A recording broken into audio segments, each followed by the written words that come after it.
Corona virus का vaccine कब लगेगा, इसको लेकर भारत में कैसी तैयारी है? पूरे देश की, पूरी दुनिया की नजर इस पर लगी हुई है और साथ ही साथ ब्रिटेन में जो नया स्ट्रेन आया है उसको लेकर भी चिंता बढ़ी हुई है।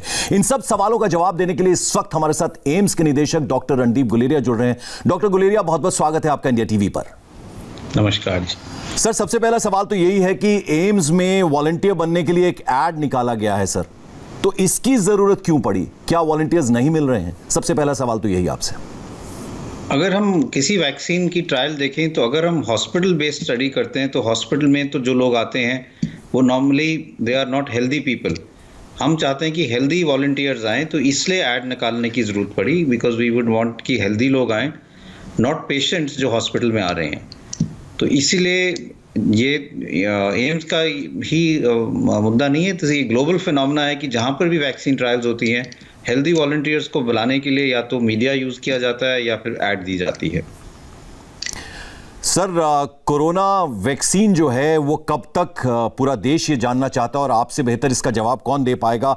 कब तक ये टीका लगेगा, कैसे ये डोज दी जाएगी, इसको लेकर तैयारियां किस तरह की? तो इसके हम दो पार्ट्स हैं। एक तो ये है कि रेगुलेटरी अप्रूवल कब मिलेगा वैक्सीन को। वैक्सीन जो ट्रायल्स हैं ऑलमोस्ट ख़त्म हो गई हैं, कुछ तो उसका डेटा ही एनालाइज हो रहा है, जो सीरम इंस्टीट्यूट की स्टडी है और भारत बायोटेक की भी जो स्टडी है लगभग अंतिम चरण पे है। तो मेरा ये मानना है कि इस साल के एंड तक या अर्ली नेक्स्ट ईयर तक रेगुलेटरी अप्रूवल मिल जाएगा as far as vaccine are concern, कि वैक्सीन के लिए जो रेगुलेटर्स हैं वो दो चीज़ें बड़े ध्यान से देखते हैं। एक तो ये कि जो वैक्सीन है वो सेफ़ है, जो भी डेटा आया है उसमें कोई सीरियस साइड इफ़ेक्ट तो नहीं हुआ, और दूसरा उसकी एफिकेसी है कि वैक्सीन लगाने से लोगों को फ़ायदा होगा। जब ये दोनों चीज़ें वो देख लेंगे तब उसका वो अप्रूवल दे देंगे, रेगुलेटरी अप्रूवल हो जाएगा कि अब हम ये टीका लगा सकते हैं। ये जो अप्रूवल है मोस्ट लाइकली इस साल के एंड तक या अर्ली नेक्स्ट साल तक आ जाना चाहिए। उसके बाद जो दूसरा फेज़ है, जो एक बहुत बड़ा कदम है कि हम सारे लोगों को वैक्सीन कैसे लगाएंगे, उसके लिए कई हफ्तों से या कई महीनों से काम चला हुआ है कि पूरा कोल्ड चेन जो मेंटेन करना है कि जो वैक्सीन मैन्युफैक्चरर से बनेगी, फैक्ट्री में बनेगी, वो कैसे ट्रांसपोर्ट होगी, उस टेम्परेचर मेंटेन किया जाए जिससे वो वैक्सीन ख़राब ना हो, स्टेट्स में जाके कैसे स्टोर होगी, और वहाँ से फिर जब जब लगनी है वैक्सीन तो उस साइट पे कैसे पहुँचेगी।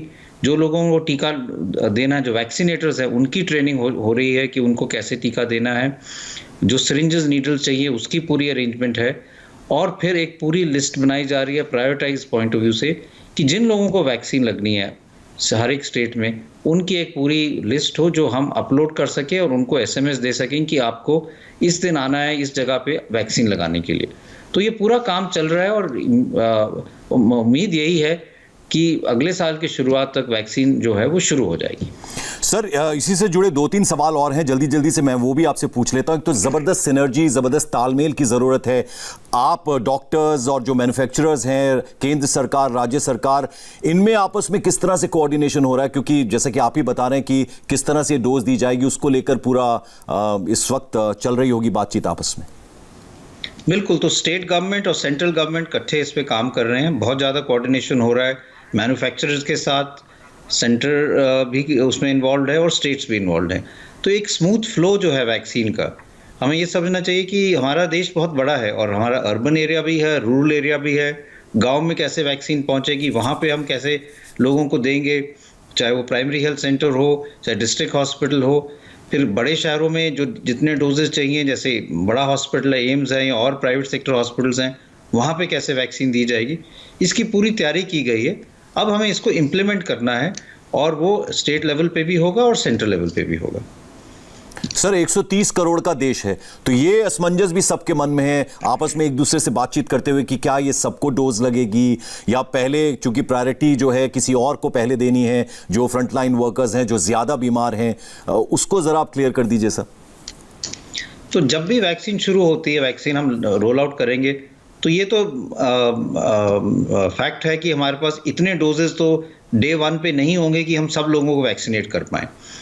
तो इसलिए प्रायोरिटाइज करना बहुत ज़रूरी है, और ये सारे वैक्सीन्स के लिए दुनिया में हर एक देश में होता है। उसे प्रायोरिटी ग्रुप्स जो हैं उसमें हम दो चीज़ें देखते हैं एक तो उन लोगों को वैक्सीन लगना चाहिए जिनमें सबसे ज़्यादा डेथ्स हो रही हैं, हम अपनी डेथ रेट कम करना चाहते हैं।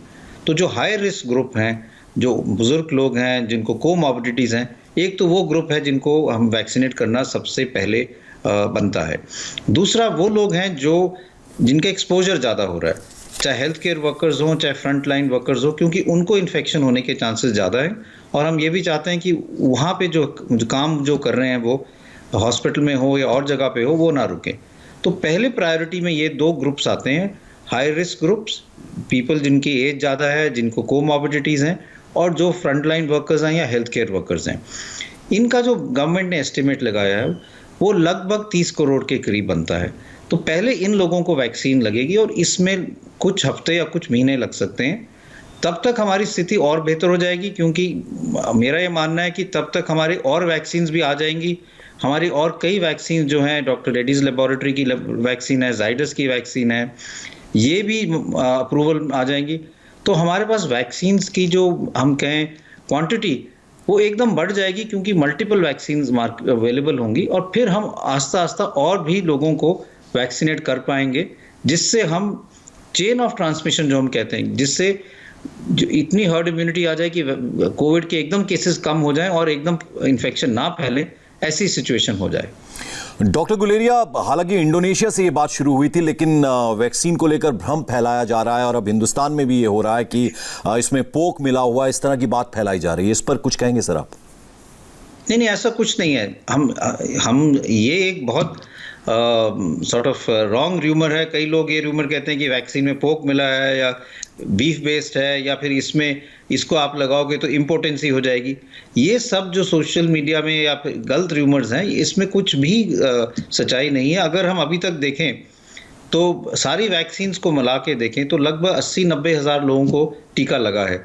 सारे अगर हम वैक्सीन देखें, फाइजर की, मॉडर्ना की, एस्ट्राजेनेका की, सीरम इंस्टीट्यूट की, ऐसा कोई साइड इफेक्ट नहीं हुआ, ना कुछ ऐसा उसके कॉन्स्टिट्यूशन में है जो वैक्सीन उस टाइप की हैं। तो मेरा ये मानना है कि ये सिर्फ ये जो र्यूमर्स हैं, इसमें कोई सच्चाई नहीं है और हमें प्रॉपर जो ऑथेंटिक साइट्स हैं उससे ही इंफॉर्मेशन लेनी चाहिए। वैक्सीन से घबराना नहीं चाहिए, बिल्कुल सेफ है, एफिकेशियस है। अगर हमें इस पैंडेमिक से बाहर निकलना है तो वैक्सीन लगाना ही एक सही रास्ता है। डॉक्टर गुलेरिया, मुस्लिम संगठनों ने ये सवाल उठाए और इस पर महाराष्ट्र सरकार काफी गंभीर है। उन्होंने एफडीए के अधिकारियों को निर्देश दिए हैं कि इसकी जांच की जाए। कैसे ये मुमकिन हो पाएगी जांच? नहीं, ये तो हम आराम से, जो मैन्युफैक्चरर्स हैं वो पूरा अपना मैन्युफैक्चरिंग प्लांट में प्रोसेस को दिखा सकते हैं। उसमें इस टाइप का कोई प्रोसेस है ही नहीं जो उन्होंने ये बात उठाई है, और ये क्लैरिफाई आराम से हो सकती है। तो इसमें मुझे नहीं लगता कि कोई घबराने वाली बात है। और सर चलिए, अब मैं ब्रिटेन की बात करता हूं। वहां का जो नया वायरस है, ये जो नया म्यूटेशन है, ये कितना चिंता का विषय है? तो कोविड और वायरसेस जो हैं, चाहे कोविड हो चाहे इन्फ्लुएंजा हो, उनमें रेगुलरली म्यूटेशन होता रहता है और ये हमें पता है। और अगर हम देखें तो जो कोरोना वायरस है, इसमें भी जब ये वायरस पहली दफ़ा वुहान में आया था और अब तक बहुत म्यूटेशन हो चुके हैं। लगभग हर महीने 2 म्यूटेशन इस वायरस में हो चुके हैं। लेकिन अब जो ब्रिटेन में म्यूटेशन आया है, उसमें क्योंकि इसलिए उसमें लोग ज़्यादा कंसर्न है, क्योंकि एक तो उसमें म्यूटेशन ज़्यादा देखे गए हैं, 17 म्यूटेशन देखे गए हैं। दूसरा, उसमें एक म्यूटेशन जो है N501Y, वो स्पाइक प्रोटीन पे देखा गया, जहाँ पे वैक्सीन असर करती है, और एक डिलीशन भी देखी गई है, जिससे वायरस जो है वो इम्यून सिस्टम को थोड़ा इवेट कर सकता है। लेकिन सबसे ज़्यादा जो वहाँ पे ऑब्जर्वेशन हुआ है साउथ ईस्ट लंदन, इंग्लैंड में, वो ये देखा गया कि जहाँ जहाँ पे ये वायरस का स्ट्रेन था, वहाँ केसेस भी बढ़े। तो उन्होंने ये नतीजा निकाला है कि ये वायरस जो है ये ज़्यादा इन्फेक्शियस है, 70% ज़्यादा इन्फेक्शियस है मॉडलिंग डेटा पे, और इसलिए सारी दुनिया को सतर्क किया कि ये जो स्ट्रेन है, हो सकता है कि ये एकदम इन्फेक्शन ज़्यादा फैलाएगा। लेकिन उस एरिया में उन्होंने जब डेटा देखा तो उसमें हॉस्पिटल एडमिशंस नहीं बढ़ी, मोर्टेलिटी या डेथ रेट नहीं बढ़ा। तो ये वायरस में जो म्यूटेशन हुआ है, उसमें सिर्फ यही है कि ये इन्फेक्शियस ज़्यादा हो सकता है, और इसलिए सारे देश सॉर्ट ऑफ ज़्यादा केयरफुल हो रहे हैं।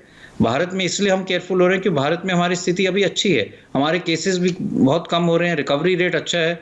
हम ऐसी स्थिति में कि हम कह सकते हैं कि कोविड का हमारा पीक निकल चुका है, और कोविड से हम कुछ हद तक राहत पा रहे हैं और कुछ हफ्तों की बात है फिर वैक्सीन भी शुरू हो जाएगी। तो हम एक ऐसी स्थिति पे कि हम अपने आप को कंफर्टेबल समझते हैं। हम ये नहीं चाहते कि इस सिचुएशन को हम खराब करें, इसलिए प्रिकॉशन रखना बहुत ज़रूरी है और इसलिए सरकार ने कई कदम उठाए हैं जिससे ये जो है केसेस एकदम ना बढ़ें और कहीं पर भी एकदम केसेस का स्पाइक ना हो। सर, इन फ्लाइट्स पे रोक लगाई गई है, लेकिन जो फ्लाइट्स अब तक आ चुके हैं, यानी ब्रिटेन से काफ़ी लोग आ चुके हैं, तो वो कहीं ना कहीं चिंता हो सकती है, उससे चिंता बढ़ सकती है। तो पिछले 4 हफ्तों में जो भी लोग आए हैं उनकी कॉन्टैक्ट ट्रेसिंग हो रही है, उनकी जांच है सारी गवर्नमेंट को, क्योंकि एविएशन मिनिस्ट्री से उनका पूरा डेटा मिल जाता है और कहाँ वो ट्रैवल किए हैं, उनका परमानेंट एड्रेस क्या है, वो पूरा हर एक स्टेट फॉलो कर रहा है। दूसरा अगर मैं एक और बात कहूँ कि अगर हम पिछले 4 हफ्तों का एपिडेमियोलॉजिकल डेटा देखें, हम ये कह रहे हैं कि ये वायरस ऐसा है कि इससे एकदम केसेस बढ़ जाते हैं जी। हमारे देश में कोई ऐसा एरिया नहीं है जहाँ पे हम ये कहें कि जहाँ पे बाहर से लोग ज़्यादा आए हैं बड़े शहरों में और वहाँ पे केसेस एकदम बढ़े हैं पिछले 3-4 हफ्ते में। तो एपिडेमियोलॉजिकली भी ऐसा नहीं लग रहा कि अभी तक ये वायरस ने हमारे यहाँ पे कोई मेजर प्रॉब्लम क्रिएट की है, लेकिन हमें सतर्क रहना है। इसलिए ये जो ट्रैकिंग हो रही है इसकी ये बहुत ज़रूरी है, जिससे अगर कोई ऐसा व्यक्ति हमें मिले जिसमें ये स्ट्रेन से इन्फेक्शन हुआ है तो हम उसको जल्दी से जल्दी आइसोलेट कर पाएँ, जिससे आगे ये बीमारी ना फैले। सर, ब्रिटेन में जो ये नया स्ट्रेन आया, क्या इसके लिए आप वो लापरवाही को रिस्पॉन्सिबल मानते हैं? क्योंकि फेस्टिव सीजन है, क्रिसमस है, न्यू ईयर है, तो लोगों ने शायद थोड़ी लापरवाही बरती, आप ये समझते हैं? बिल्कुल, तो एक कारण इसका फैलने का ये भी है क्योंकि इस टाइम जब ये म्यूटेशन जो है ये इन्होंने दिसंबर में नोट किया, 20 दिसंबर को पहली दफ़ा ये म्यूटेशन पिकअप हुआ, लेकिन तब इसके इतने केसेस नहीं थे। दिसंबर में जब वो डेटा देखने लगे कैंट एरिया का साउथ ईस्ट लंदन में, तो उन्होंने देखा कि एकदम केसेस भी बढ़ रहे हैं और ये वाला स्ट्रेन भी ज़्यादा दिखाई दे रहा है और तभी ये नतीजा निकाला गया कि ये जो स्ट्रेन है ये ज़्यादा इन्फेक्शियस है और इन्फेक्शन इसलिए ज़्यादा फैला है क्योंकि वहाँ पे जो फेस्टिव सीजन है, लोग बाहर ज़्यादा शॉपिंग कर रहे थे, क्राउड्स ज़्यादा थे, कोविड अप्रोप्रिएट बिहेवियर नहीं था और इसलिए अगर हम देखें तो लंदन में और साउथ ईस्ट इंग्लैंड में बहुत स्ट्रिक्ट अब लॉकडाउन का इम्प्लीमेंटेशन हुआ है। डॉक्टर गुलेरिया, एक इंपॉर्टेंट सवाल ये भी बनता है ऐसे में कि अब चूंकि नया स्ट्रेन आया है और वैक्सीन लगभग तैयार है, तो क्या ये वैक्सीन की क्षमता पर असर डलेगा इससे? अभी तक जो डेटा आया है उसमें ऐसा लगता है कि वैक्सीन पे कोई ज़्यादा असर नहीं पड़ेगा, क्योंकि ये जो म्यूटेंट स्ट्रेन है ये एक एरिया है स्पाइक प्रोटीन में जहाँ पे म्यूटेशन हुआ है, लेकिन जो वैक्सीन है वो मल्टीपल एरियाज पे एक्ट करती है और इसलिए एक एरिया पे अगर फ़र्क पड़े तो उससे इतना फ़र्क पड़ना नहीं चाहिए। दूसरा, एंटीबॉडीज़ के अलावा vaccine produces what we call T cell response और उससे भी बॉडी में इम्यूनिटी आती है। तो अगर हम पूरी पिक्चर को देखें तो अभी तक ऐसा लगता नहीं है कि ये जो न्यू स्ट्रेन है ये वैक्सीन से कंट्रोल नहीं होगा और यूके में क्योंकि वहाँ वैक्सीन ऑलरेडी लगना शुरू हो गई है तो वो इसको बहुत क्लोजली मॉनिटर कर रहे हैं कि उस एरिया में जो लोगों को वैक्सीन लग रही है उनको इस स्ट्रेन से भी कितनी प्रोटेक्शन मिल रही है और कई जो साइंटिस्ट है वो लैब में भी इसको स्टडी कर रहे हैं कि वैक्सीन में की एफिकेसी में कोई फ़र्क तो नहीं पड़ रहा है और उस हिसाब से अगर वैक्सीन की जो प्रोडक्शन है उसको कुछ चेंज करने की ज़रूरत है तो वो भी जल्दी से हो सकता है।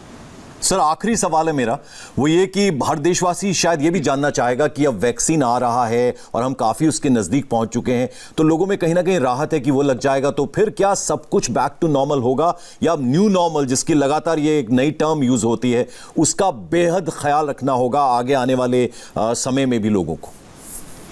तो इसमें 2-3 चीज़ें समझना बहुत ज़रूरी है। पहले कि वैक्सीन के दोनों डोजेस लगाना ज़रूरी है। अगर आपको एक डोज लग गया तो इसका ये मतलब नहीं कि आपको कुछ प्रोटेक्शन हो जाएगी। कई लोग ये सोचते हैं कि अगर हमें पहला डोज लग गया तो 50% प्रोटेक्शन हो जाएगी। ऐसा नहीं है, दोनों आपको डोजेस लगाने पड़ेंगे, तभी जाके आपका इम्यून सिस्टम रिस्पॉन्ड करके आपको अच्छी एंटीबॉडीज़ देगा। और दूसरे डोज के भी 10 से 2 हफ्ते बाद, 10 से 14 दिन बाद आपके इम्यून सिस्टम में एंटीबॉडीज़ अच्छे अमाउंट में बनेगी। इसलिए वैक्सीन के दोनों टीके लगाना ज़रूरी है और उसके बाद भी आपको 10 दिन 2 हफ्ते तक वेट करना चाहिए जब तक आप कह सकते हो कि कुछ इम्यूनिटी आपके बॉडी में आई है। पहली चीज़ तो ये है। तो इसलिए जो हम मास्क लगाने की बात करते हैं, फिजिकल डिस्टेंसिंग की बात करते हैं, क्राउड एरिया अवॉइड करें, हैंड वॉशिंग, वो तो बहुत ज़रूरी है। दूसरा ये है कि वैक्सीन से आपको कितनी प्रोटेक्शन मिलेगी।